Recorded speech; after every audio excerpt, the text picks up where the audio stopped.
Awalnya sulit, tapi ketika kita sudah lulus dengan ujian itu, selesai.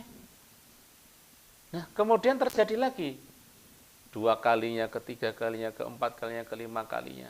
Masya Allah. Gampang aja ya. Los, los, los, los. Apa yang terjadi kemudian? Allah ganti, Allah. Allah ganti, Allah ganti, Allah ganti. Allah. Terus seperti itu. Sampai. Bismillahirrahmanirrahim. Assalamualaikum warahmatullahi wabarakatuh. Alhamdulillah, syukurillah, salatu wassalamu ala rasulillah, la hawla wa la quwata illa billah. Allahumma salli ala sayyidina Muhammad wa ala alihi wa ashabi ajma'in. Rabbi syrah li sadri wa yassir li amri wa hlul 'uqdatam min lisani yafqahu qawli. Amma ba'du. A'udzu billahi minasyaitonir rajim.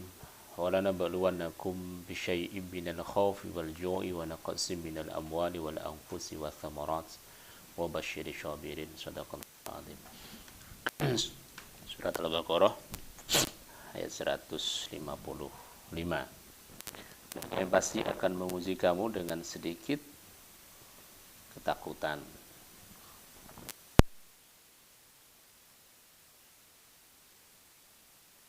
dan buah-buahan, dan sampaikanlah kabar gembira kepada orang-orang yang sabar.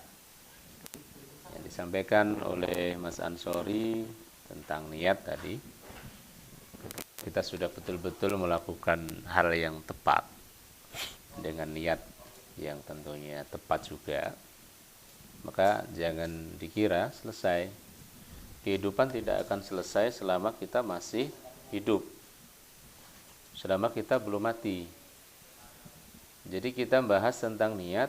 Kalau sudah fix niat itu, ada yang lain setelah niat selama kita masih hidup. Apa itu? Yaitu ujian. Pasti orang itu akan diuji, tidak mungkin tidak. Jadi bukan berarti berhenti. Sekali lagi, bukan berarti berhenti, karena kehidupan masih berjalan. Kita akan diuji dengan kehidupan itu. Apa kata Allah? Allah akan menguji kita dengan ketakutan, walaupun itu hanya sedikit. Dan sekarang terjadi. Mau gak mau kita tetap ada perasaan itu ketika kita keluar, ya. Kita keluar walaupun dengan protokol kesehatan yang sudah bagus, ya. Kita pakai masker, kita pakai apa sekarang, 5M, ya. Apa 5M itu? Memakai masker, mencuci tangan, menjaga jarak,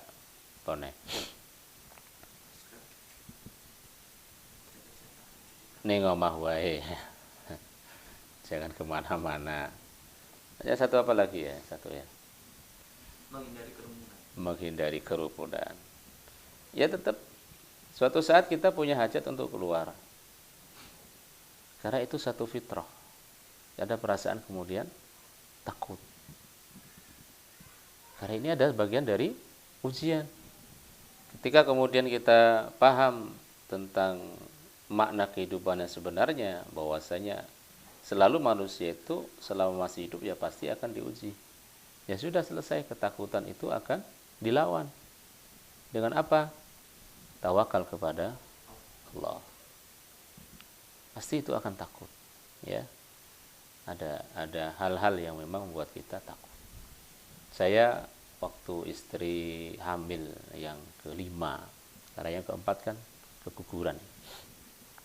Hamil yang kelima ini saya sungguhnya diuji juga dengan luar biasa itu. Ada takut. Wah, gimana, karena ini sudah sesar yang ketiga. Sedangkan dokter menyampaikan cukup berbahaya. Manusiawi muncul. Waduh. Jadi secara naluri sebagai seorang suami, kadang-kadang ikut merasa, wah, begitu luar biasanya penderitaan seorang istri yang mengandung anak-anak kita. Luar biasanya itu, mereka pengorbannya, Masya Allah. Ada ketakutan, hinggap. Setelah itu berjalan kehamilan sampai dengan usia yang tua, kemudian sudah selesai operasi. ya sudah selesai operasi. Dan waktu operasi itu luar biasa, ketakutan itu betul-betul berkecamuk. Saya itu seolah-olah nggak berhenti dari zikir, sudah kita pasrah betul. Ya, kita pasrah betul karena resiko-resiko yang disampaikan oleh dokter spesialis itu mengerikan. Ya, maka kita hanya berpasrah kepada Allah dengan zikir dan doa. Alhamdulillah selesai operasi. Selesai? Enggak. Ada ketakutan lagi. Jahitannya. Antum tahu kalau orang dioperasi sesar itu harus dibedah sekian lapis itu. Ya, itu harus dibedah sekian lapis. Masih ada ketakutan lagi. Terus seperti itu. Yang belum punya istri ketakutan enggak nikah. Nanti kalau sudah punya istri ketakutan apa? Enggak ngasih apa? Nafkah ya. Bisa ngasih nafkah lahir, takut nggak bisa ngasih nafkah batin. Setelah itu punya keturunan. Bahkan sebelumnya itu ada ketakutan juga itu. Wah, iki aku duwe anak opo ora? Ada perasaan seperti itu. Setahun berjalan pernikahan belum punya anak. Sing mandul sapa? Bojone apa awake dhewe? Itu datang ke dokter spesialis, periksa ini, periksa itu. Gitu ya. Sudah punya anak, ada ketakutan lagi. Anak nanti saya jadi seperti apa? Terus ya. Jadi teksnya itu jelas. Pasti diuji dengan ketakutan. Tapi di sini ayatnya sedikit loh, sedikit ketakutan, bukan ketakutan yang teramat seru gitu ya. Sedikit ketakutan. Apalagi kelaparan. Maka hati-hati ini dengan ya, dengan karena ketika sudah kita bisa mengatasi, bukan berarti hilang ya, ketakutan bukan berarti hilang, itu pasti akan hinggap terus. Kita atasi itu dengan tawakal. Kemudian apa? Lesu, luwe, ya, gak iso mangan bahasane ya. Kalau petani gagal panen, kalau pekerja di PHK, kalau pengusaha pedagang nggak laku dagangannya. Yang dipikirkan adalah bagaimana nanti makan. Ya. Dan itu ujian. Kemudian kekurangan harta. Kita punya harta enggak? Harta kita banyak sekali. Maka di situ akan diuji dengan kekurangan harta. Dikurangi harta kita ya. Tapi kemudian Allah menambahkan lagi ya, dan yang lain sebagainya. Saya sering menyampaikan berulang-ulang agar antum nanti kalau menjadi generasi pesantren itu paham tentang seluk-beluk pesantren. Betul-betul nyata yang saya sampaikan waktu pertama kali Ad-Duha berdiri pada tahun 2006 di Windan Makam Haji. Saya mahasiswa semester 7 ya. Mahasiswa semester 7. Kemudian sudah ada beberapa anak, ada santri-santri itu ya sekitar 8 atau 15-an lah ya, 15-an ke bawah. Masya Allah, saya harus bayar kampus karena saya sudah terbiasa berdagang ya. Saya ngajar berdagang, saya simpen, saya biasa menyimpan harian tuh. Kalau dagang untung berapa, saya kalkulasi bayar kampus itu satu semester berapa ya. Saya simpan, saya taruh di amplop. Kalau saya gajian saya long sedikit itu ya, akan saya ngajar ya. Waktu berdirinya Ad-Duha itu kan bukan hanya saya mikir diri saya kampus, tapi mikirkan anak-anak santri-santri. Jangan dikira kemudian ada yang bantu, belum ada. Kita harus betul-betul kerja keras sampai Mas Yuri itu jualan jagung bakar, roti bakar, macam-macam. Jadi hampir 24 jam itu kami harus menata waktu. Akhirnya terkumpul itu. Nah, di kampus ada aturan yang sangat luar biasa, tegas sekali. Surat itu ya, akan diadakan semester ujian. Apabila mahasiswa belum bisa melunasi pembayaran, maka otomatis tidak boleh mengikuti ujian. Saya sudah punya uangnya, ya, saya sudah punya uangnya. Tapi ternyata waktu itu saya lihat dapur ber-AC kosong, terus lauke kosong, semuanya kosong. Ya. Dulu yang bagian dapur itu yang suka belanja-belanja itu Mas Jamal ya, waktu masih SMP kelas 1 sudah sering saya minta belanja. Kosong semuanya. Ya Allah, ini ujian ini. Kalau kemudian saya putuskan saya nggak bayar UMS, ya kampus, udah saya nggak bisa ujian. Otomatis apa? Selesai ya. Tapi kalau saya belikan, nggak apa ya, anak-anak lapar. Ya bismillahirrahmanirrahim. Pasti pertamanya itu akan dihinggapi oleh rasa takut. Kemudian kita belanjakan. Uang itu kita belanjakan. Saya sudah berazam. Sudahlah kalau saya harus tidak melanjutkan sekolah, kuliah tidak masalah. Yang penting anak-anak makan. Langsung saya ke toko, langsung saya borong beras, kemudian saya sekalian juga beli lauk pauk, paling enggak kan cukup untuk 1-2 pekan. Sekaligus ternyata bayar hutang juga ternyata itu. Ada tetangga yang punya toko yang alhamdulillah mau diutangin waktu itu. Ya sudah, bismillah, loss gitu aja. Ini berarti kan kita harus melawan ya, takutan kita lawan, bukan berarti hilang, tapi kemudian selesai.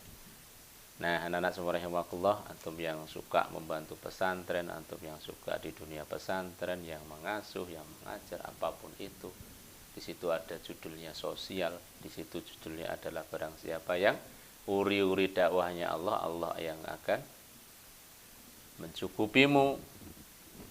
Itu terjadi.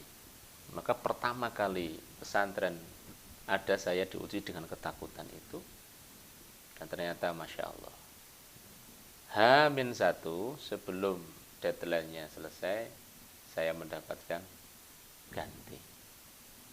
Dan itu bukan hanya cukup, lebih dari cukup. Makanya ada bahasa min haitsu la yahtasib. Sekali saja ternyata tidak. Nah, ini loh. Antum satu saat kalau diuji dengan itu, antum lulus itu, maka akan kemudian diuji lagi. Kira-kira kita sudah enak nggak jawabnya? Kalau ujian enak. 1 ditambah 1 dikurangi 1 ditambah 5 gitu kan. Mau hitung saya dapat hasilnya tek. Nanti pertanyaan itu hampir sama seperti itu. Kita gampang jawabnya. Awalnya sulit, tapi ketika kita sudah lulus dengan ujian itu, selesai. Nah, kemudian terjadi lagi 2 kalinya, ke-3 kalinya, ke-4 kalinya, ke-5 kalinya. Masya Allah, gampang saja ya. Los. Apa yang terjadi kemudian?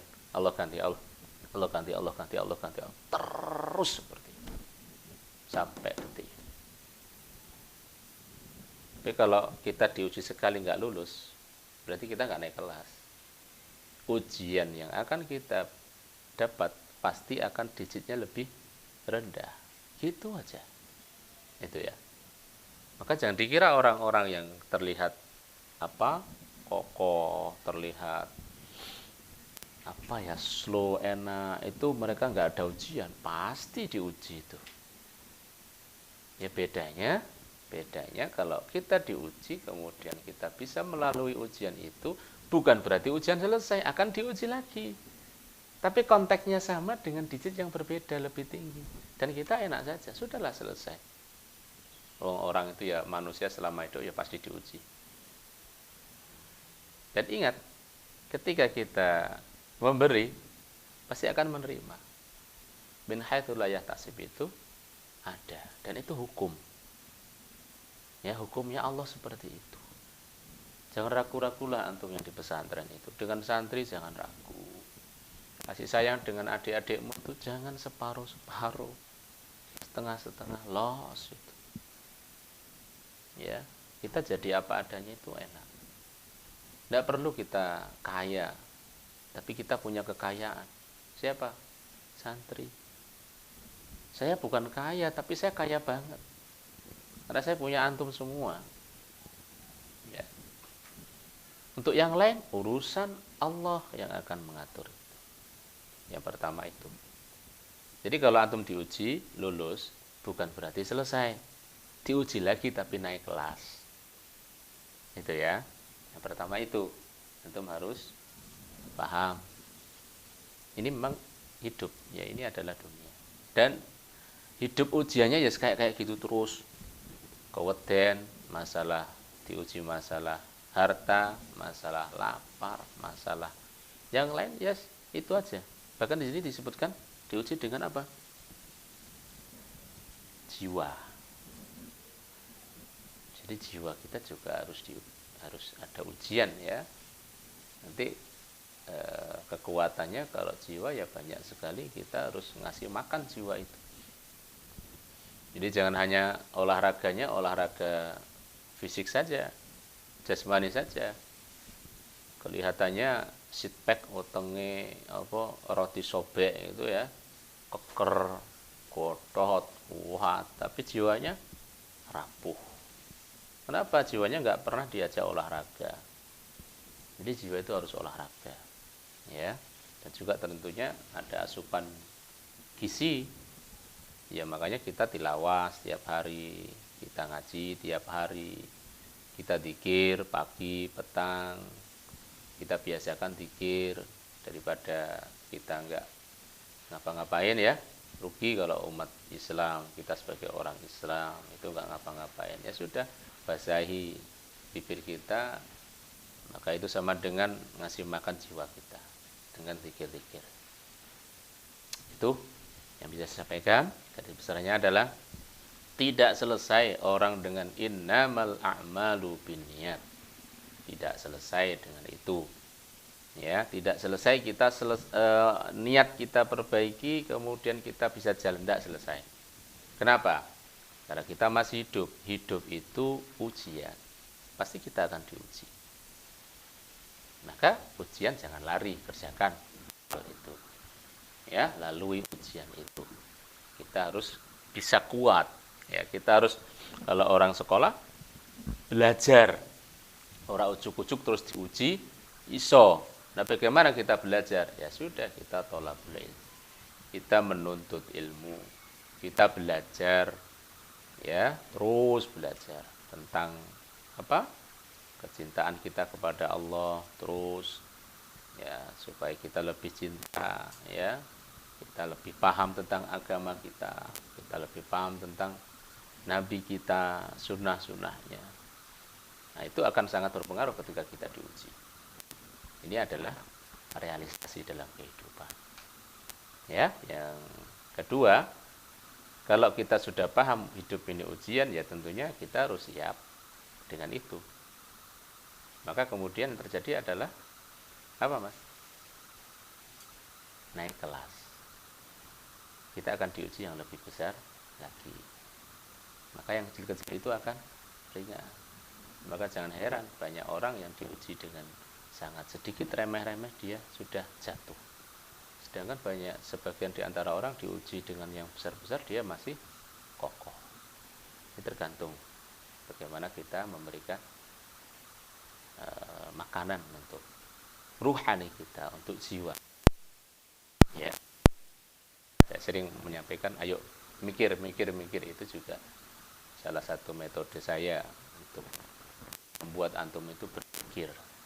Ya, jadi jangan sampai hidup itu nggak mikir, supaya nggak kepikiran. Demikian, dan bisa bermanfaat untuk saya pribadi dan kepada antum semuanya. Wassalamualaikum warahmatullahi wabarakatuh.